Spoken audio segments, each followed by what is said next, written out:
Bonjour à toutes et à tous, aujourd'hui on se retrouve pour un nouveau micro-trottoir du JMP. Notre cher président a déclaré récemment que c'était dur d'avoir 20 ans en 2020. Nous sommes donc allés demander aux premiers concernés si c'était vraiment le cas. Ah c'est dur, c'est dur. J'avoue c'est dur. Heureusement ils augmentent les APL.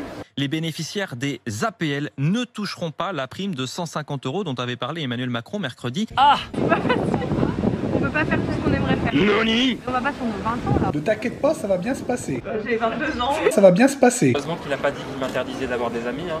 Oh. Non mais ça va, on a que 20 ans. 20 ans. Je sais pas si c'est dur, mais c'est nul. Ah oui. Après, tu fais chier, quoi.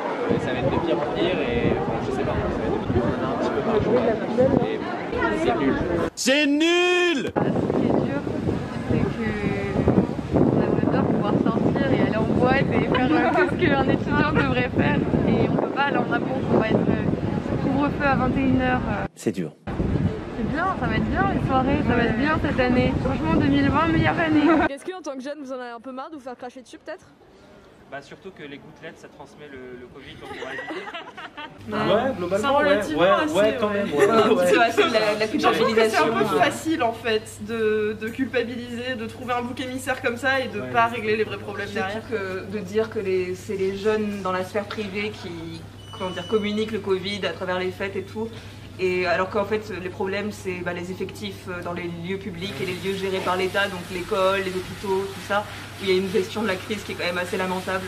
Donc culpabiliser les jeunes, je trouve que ça c'est une manœuvre un peu moisie. J'ai pas particulièrement l'impression de me faire cracher dessus. C'est compliqué pour nous, particulièrement les étudiants, parce qu'on est toujours sur ces entre-deux, on n'a pas de taf, on a la fac, c'est compliqué. Mais me faire cracher dessus, j'irai pas jusque-là. On se fait pas cracher dessus, mais on est clairement quand même les derniers pris en compte dans tout le système depuis le début de la crise sanitaire. Hein. On s'occupe pas de nous. Je veux dire, rien que pour le bac en contrôle continu, ça en a fait des pataquès et des pataquès tout le long. Mais alors nous, savoir comment ça allait se finir et si on allait avoir une licence ou pas à la fin de l'année, ça on savait pas. Le couvre-feu par exemple, j'ai l'impression vraiment quand même que ça vient effectivement pour les jeunes, plus qu'une mesure plus concrète. Parce que là clairement on essaye de prendre des mesures pour l'économie, mais le télétravail c'est conseillé, on ne peut pas fermer tout ce qui est collège, lycée, tout ça pour que les gens travaillent. Et finalement ça nous retombe sur nous, quoi. Le couvre-feu qui est censé... le télétravail ça isole les gens, par contre le couvre-feu, non ça va pas les isoler, c'est un petit peu... Il y a toujours un double standard, c'est ce qui arrange l'État et finalement c'est assez fatigant. Ce qui est marrant c'est qu'étant donné que je suis étranger et que je vis en France, j'ai deux pays qui me crachent dessus donc c'est génial. Parce qu'il y en a un qui me dit ouais tu vas arrêter d'aller au bar et l'autre qui dit ouais tu vas pas rentrer cet été, non. Je sais pas, putain. C'est dur.